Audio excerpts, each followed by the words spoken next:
Hello, everyone. I'm your host, Brendan, and this is our Further Revealed podcast. This podcast, we will be diving into our church, just the life of our church. We are Revelation Church. We are in Compton. We're off Rosecrans. So if you hear a bunch of noise, you are going to hear a bunch of noise in the background. And we're on Rosecrans. Stuff be going on. You might hear some sirens. That just really that kind of just shows I don't know. What does that show? That shows it shows who we are. It shows who we are. We're located in the inner city, so I mean you'll hear a lot of stuff. You might hear people walking by, hear sirens, hear trucks come by, but that's part of being located on the main street.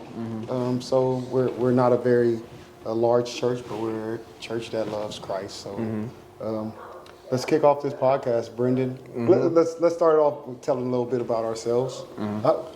You're Brendan. I'm Josh. I didn't even introduce you. You did not introduce me. You had a long introduction without telling them who I am. Yeah. But I'm Josh. I am one of the elders here at Revelation Church. We're going to just let you guys see a little bit into our lives, into the life of our ministry here, and I hope you enjoy the next 90 minutes. All right, one of the great ways to break the ice is let's dive into probably something common, right? Not something churchy right off the top. Okay. Let's go with something common. Everybody likes a little bit of sports. Some people like sports, so we'll go with your favorite football team. I'm a Raider fan, diehard Raider fan. I'm a Raider fan because my dad was a Raider fan, and his dad was a Raider fan. We was just born from a line of Raider fans. Born from a line of Raiders. Yeah, I'm just a Raider by blood. It's just in my system, Yeah. But we're not doing so good right now. But hey, we're gonna get that Super Bowl one time. Okay. And of course, I'm a Cowboy fan, and there go the sirens. Exactly, well, like we said. We told you it's like clockwork. You're going to get some sirens probably every podcast. Cowboy fan. Why? Why? Man, I wonder why, My families are either Raider fans or Cowboys fans. And thank God I just chose the Cowboys, you know what I mean? So, so my uncle was a Cowboy fan. He kind of indoctrinated a lot of the family into being Cowboy fans. So I fell in that lot. So I've been rooting for them ever since. Have you been to a Cowboy game? Huh? A Cowboy game? No, man. I've never been to a Cowboy. You went to one Raider game. I'm you're an expert. I'm an actual fan. I'm a legit fan. You've been to one? Hey, that's all you got to go to at least one game, Right. I don't You have gonna pay for that ticket to Dallas for me? No. But I had a Cooper jersey, so it looks all bad. So he's with the it's tough. Yeah. So that's a little bit about it. Brendan's in college. Yes, going to Cal State Dominguez Hills. I'm going basically for free. Financial aid is paying for that, so yeah. Whoa. But my college life has not been so good. But yes, right now it is good. I'm going to Cal State Dominguez Hills. Going there for another 2 years. I got my AA at Cerritos College. Just got that, so I'm happy about that. How many people you tell in the church that you got your... Oh my gosh, yeah. I didn't invite anyone to my graduation because I couldn't though. The entire church did not invite the church. And if you probably, it doesn't fall far from the tree because I think your mom did the same thing. She didn't invite the church to her graduation. So you guys are secret graduators. Yeah, it's just a trend. It's just a trend. Just started the trend. You come from a line of no announcements. No announcements. You just gotta catch us after we graduated on Facebook. Yeah, right. Like Brittany has a cap and gown on. He's like, is it Halloween? He went dressed up as a graduate. But In the middle of June. But yeah, that was great. But that Sunday, you graduated. I wrote a whole introduction to my sermon centered around your graduation.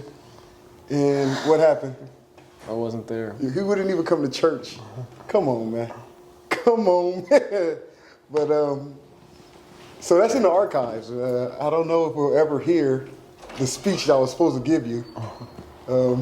Maybe if you guys, I can recycle it. You probably right now. Once you get your right BA, now, you can tell everybody right now, but what I said. Yeah, but I don't know. Your speech is probably that too was long for from the him to heart wanna one even- time. I can't just duplicate that. You know what I mean? That's tough. But And you graduated from San Jose San Jose State, like yes. ages ago. Not ages ago, but it has been 12 years now. 12 years. 12 years now. That's So actually it was 2010. Damn, that means you're kind of old. I Man, am that old. sounds old. You have to earn these gray hairs in your chin. You know what I mean? And you just stopped after your bachelor's? Yeah, I stopped after my bachelor's.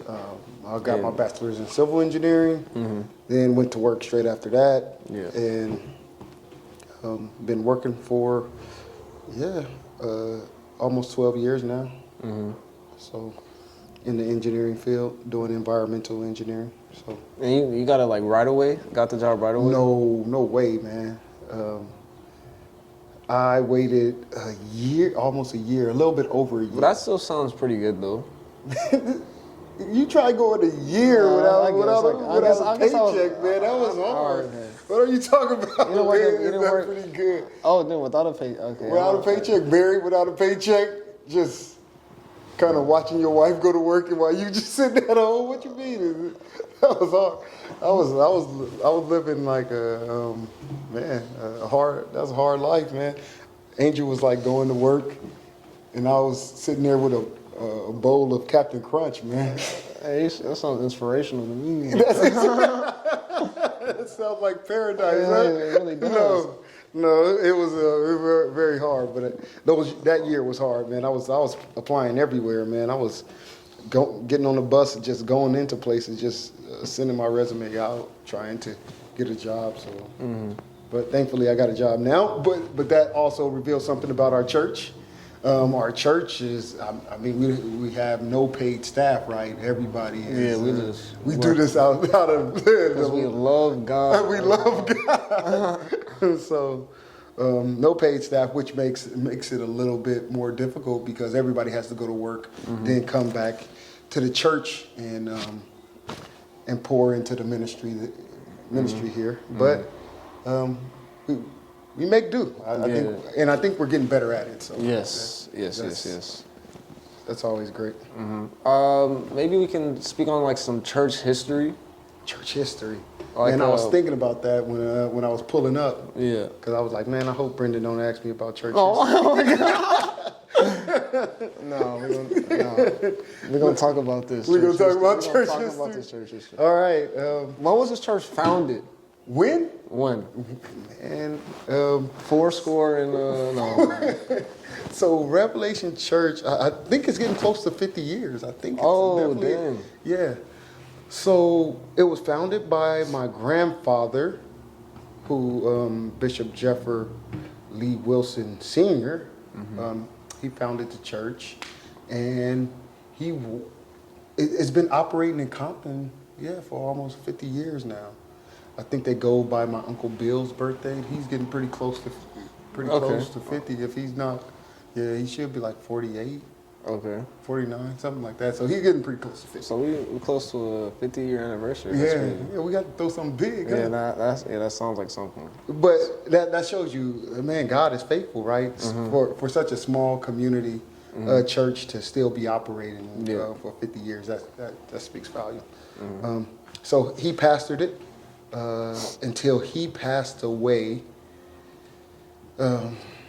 What was that, about 2016? Yeah. He passed away. Yeah. And then now my uncle, he's the lead pastor of the church. And so, he started the church. Did he ever tell you what was the circumstances around him starting it? Like, did he just, Like what church? Do you know maybe what church he went to? And he was like, oh, He went to Pilgrim, right? So he went to Pilgrim, and then after being called by the Lord, he started Revelation Church in his like living room. It was a house church for a while. a house church. For a while. So it was just like what, like his immediate family, or was he invited? It was people coming. Like, I think it was definitely his immediate family. He had 9 kids, so if you want to pack out a church, you could just have 9. You could have 9 kids, and then you have a little church there. You know what I mean? basically. So, it was him, his wife, my grandmother, the kids. I'm not the best to ask this question to, but I don't know the other original Maybe, we members. can go. Yeah. But as we talk to more people, OG. they'll know it better than me. But yeah, it started there. I remember when I was little. I remember the Bible studies definitely were in his living room, and I remember very vividly going to those Bible studies, going to sleep in them, but going to them. But yeah, I remember that very, very vividly. But then I think most of the time was spent on Hatchway, like right around the corner. Yeah. That's if you was like, oh, what's the golden age of Revelation? It's probably around the corner on Hatchway Street. Okay. Where we actually had a church building. It was weird because it was like actually a church inside of a neighborhood, right? And so those were great days, though. We were able to really minister to that neighborhood a lot. I remember growing up. That's the church I grew up in. Yeah. So. And then when did y'all leave that church? I don't know the exact year. Okay. About around like how old were you? How old was I? I was like older by the time we left. But then we moved, like on Rosecrans, like further down Rosecrans over the hill. But we've been in. But when we moved, I was also going to college too. Okay. Oh, so you weren't really like. I wasn't really like young. Okay. Because that's the church I like as a kid. You grew up in the one across the bridge. But I was in school for a while there. Yeah. But we've been in this one for 10 years now. And that's actually it seemed like time flew. Yeah, like I didn't even know it was that. I thought it was probably like 70. And that's 10 years. 10 years. Cam and Choppy. Oh my. They were just being born when we came to this. That is true. I'll never forget that day Cam ran into that door, remember? No. Oh man, he hit that door so hard. He just smacked the front of the door? Yeah, he was running and then he just smacked the door. I thought he was going to be knocked out, but he just got back up. Just falling for no reason. I will never forget that. But yeah, it's been some good times here at this location. God has really blessed us here at this location to see people grow up and mature here in the faith. So it's been a great time witnessing everything that God did. So Josh, what is one of your biggest memories growing up in the church? Biggest memories growing up in the church, I would have to say, I have a couple of them on my list. The first one is participating in, we used to go to conventions twice a year. Conventions? Yeah, because we were part of an organization.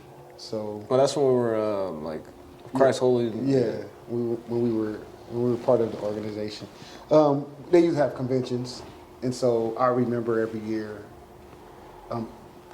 participating. I didn't participate when I was little, but I could not wait till I was about 7 or 8. That's when you could start to participate in the convention, the Bible quiz. And so I had when you first started, you just get probably 10 verses to memorize. And as you grow up, they'll give you a whole chapter to memorize. So I remember my excitement when I was first become part of the team because we had a tradition of doing very well. Okay. And you want to just continue the tradition and be part of the squad. And so, Was this like a decathlon type deal? Decathlon. The academic Yeah, decathlon. it's something like that, but with Bible verses. Well, So Bible you had to be able to memorize, fill in the blank, Yeah. spell. The holy decathlon. Yeah, so those were vivid memories. They were vivid memories in that portion, right? But the convention was all day. So the Bible quiz was the first part of the convention. Yeah. And that's what you was juiced And for, then but then you had to go like for the rest of the day, and you had to do, and you were like, oh man, I don't know, I could survive. Oh wow. Was it like it was a lot of people? Like a lot of people? Was it like super All the big? different churches. Okay. Yeah, so they would all come with their little Where? delegation to one of the larger churches that's in LA. Okay. So that was part of the organization. Is that an organization? I know we're not part of it anymore. Is it still running? Man, I believe so. Okay. Yeah, there's still churches in there, Mm-hmm. but having those kind of organizations are kind of going by the wayside. I think they still have some big ones, but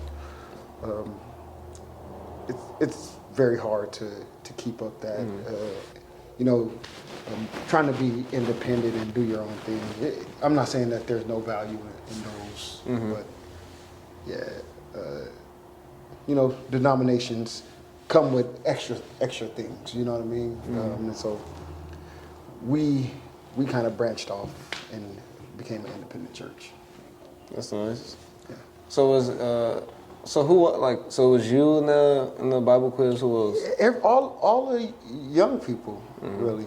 All right, like your cousins? And Yeah, all my cousins. Your brothers? Yeah, Rob, John, Lamont.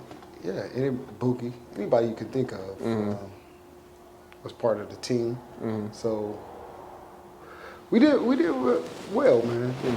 We got a few trophies. Oh, damn. Yeah, we got a few trophies. But it's always fun. It was always funny though because you don't realize how much of that you kind of retain, right? Yeah. So my chapter, when I had to memorize the whole chapter, mine was 2 Peter, the first chapter. Okay. And so when people read 2 Peter, the first chapter, in my mind, I'm just... You got that. Yeah, it's kind of locked in there. And this is like from a really early age. That's nice. So how much of it that you actually retain? I'm not going to say I can say it word for word, but if you start reading it, I can be like, yeah, that's 1 Peter, second chapter. And if you miss something up, and I'll be like, you missed something there, didn't you? Yeah. So you got that. So that was mine. Also had one in Ezekiel, but I was really young on that one. I only had about 10 verses that time. Oh, wow. I didn't have that many. I was a really young guy. Piece of cake. Yeah. Oh, that's not bad. That kind of reminds me of the Crusades. Yeah. Yeah. Those, I remember that was always like a big deal. Those in were the a year. big deal, yeah. They had them different places too. Like when they first started, we had like Jackie Robinson, the stadium right here. At Gonzalez Park, and then I know they had a few of them at the Salvation Army. Yeah, I remember. I actually remember those very faintly. I do remember those. Yeah, those were nicely put together. My other big memory, which we still do when we have a vacation Bible school. Yes. The Bible search. Bible search always lit. Yeah, it's always a good time. Well, it's no real competition now. You know what I mean? Like, you guys would just stomp. If you guys played the kids, y'all would just stomp them. You know what I mean? Or so it's not. But when we were younger, man, it was like no holds barred, man. It was. You had to know those books of the Bible, and you had to have fast thumbs. You know what I mean? You had to have fast thumbs. You couldn't get hung up on the minor prophets. Some people don't know the minor prophets that well. You know what I mean? They're like Amos. They say Amos or Habakkuk, and people shook. They closed their Bibles. You know what I mean? They go to the table of contents. Yeah, like if you went to the table of contents, you was out, man. Yeah, sorry. Yeah, someone I stood up. So you had to know, you had to be able to thumb through those things, man. Yeah. You had to know them, man. I'd be like Psalms. Psalms is tough. You be in Psalms. It could be like Psalms 20 is one page. Next page like Psalms 30 already. That stuff is tough. Yeah. Or if they hit you with that 119. 119 is like 119 and 115. What? You gotta be ready. You gotta be ready to find it. Yeah, and if you had those Bibles that do paragraphs instead of verses one after the other, so you was just through. You might as well not even have the Bible because you're not going to get anything. You know what I mean? You need that old school King James version. Exactly. Because that's the only version that's going to give you verse. If you got that NIV with a paragraph, you never going to get it, man. You're never going to get it. It's like them Bibles that have like the gold tip pages or something like that. Exactly. You had to have those. But the best one, the best ones was the cheap Bibles, man. Those things were made almost out of cardboard, so you could flip them like real fast. Nothing like having a cheap. Man, it was definitely, you had to have the tools of the trade, you know what I mean? So you got that Bible only for Bible search. You're not reading it or nothing. You just you're right. How do I get to the scripture in no time? It sits on the desk for about a year. That's tough. You got to get it and blow the dust off. Like, okay, it's time. Yeah, it's time to start practicing. You know. Bible search was lit. Yeah, Bible search is fun. It's fun. So what you talked about? Yeah, like Second Peter and Ezekiel. Do you have a favorite book of the Bible? Favorite book of the Bible, man. That's hard. Okay, why don't we say favorite book like now? My favorite book for a while there was First John. First John, yeah. I read First John over and over and over again. Like a little bit into like my mind and why I do things, right? I feel like sometimes we were like so overly saturated with Paul, right? Mm-hmm. That I said, man, I'm just gonna read First John. Oh, wow. And so I read First John, mm-hmm. and I was like, oh, I like this book. And so it came a time where actually me and my uncle, we read First John once a day for a whole month, right? So kind of the whole challenge. Yeah, for 30 days. You didn't skip a single day. I didn't skip a single day, man. Didn't skip a single day. Discipline. That was diligence. That was consistency. So First John for a long time, I really enjoyed, but in recent years, like a couple of years, 3-4 years, Ephesians has been my favorite book, and I don't even know if the whole book is not saying like, but the first chapter of Ephesians, mm-hmm. I literally can read like every day, and not get tired. Did this come with some like form like of maturity? Now that you're like more, I don't know. I took a class on Ephesians, okay, and that first chapter just really captivated me, and so if people were I could just sit and listen to people preach on the first chapter of Ephesians, mm-hmm. like, and I would be like, man, that's amazing, and it doesn't even have to be like they're talking like revealing anything that's like out of the ordinary, but it's just I love the beauty of that first chapter. So okay, so by Paul. By Paul. There you go. By Paul, yeah. Okay, so Ephesians. So I thought you might say Joshua, because that's your name, but no, you didn't say that. Yeah, you know. What about, okay, so those are two New Testament. What about Old Testament? Old Testament books? Yeah. Books in the Old Testament. So we preached through Nehemiah. When was this? Long time? It wasn't that long ago. Oh, wow, okay. So, we're on 1 Samuel? Yes. So, it was 1 Samuel. We're on 1 Samuel. And so we did First Peter, Ecclesiastes. then we Before Ecclesiastes. that, I know nothing. You don't remember I don't what we remember. did before I just that? remember those three because these are like since COVID, you know. I don't know why. I just remember everything like from COVID. So then in the other New Testament, I think Uncle Mike did all of Ephesians and Philippians, Okay. pretty much. And then maybe before that, Nehemiah. Then before that, it was Nehemiah. Okay. Or within that time frame, we did Nehemiah. Were you preaching? I did Okay. preach through Nehemiah. So that became one of my favorite books of the Old Testament. And why Nehemiah? Because Nehemiah was such a I didn't think that it was anything special about Nehemiah. He wasn't like a prophet or a priest per se, but God used him to bring restoration back to his people. Okay. And that was kind of inspiring to me because I'm just like, though he was governor, but he seemed like an everyday man. Okay. And his time during that book when he has carved out sections where you can see his personal prayers were really a kind of inspiration to me. So Yeah, that's a shorter book too, right? Nehemiah. it's not that long, but it's not that. Yeah, It's not that short. Okay. Nehemiah. Okay. Any books? I don't know. I guess it's not weird. Any books you kind of don't like, maybe that you're just like, eh. That I don't like. I don't know.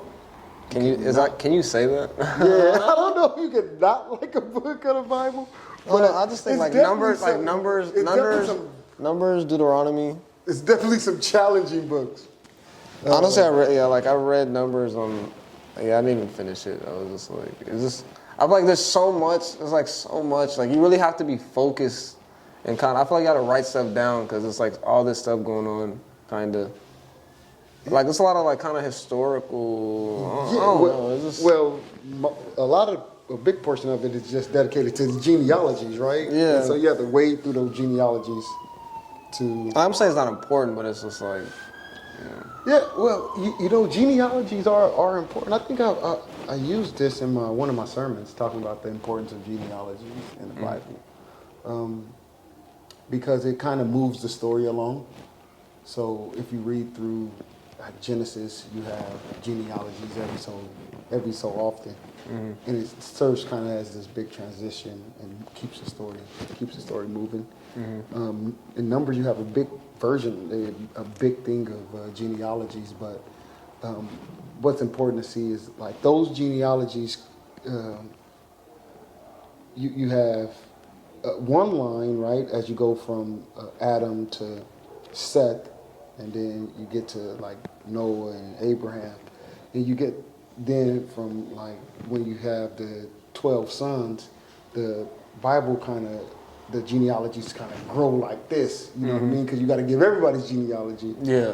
And then what's important about the Bible, like then it kind of truncates back to one genealogy in Judah, right? And that becomes an important line because that's the line that's bringing forth Jesus Christ. So it serves as a purpose there, you know what I mean? So not that I look forward to reading through the genealogies because our English tongue, I feel like, is not made to pronounce some of those words. but yeah, I really, really do enjoy it.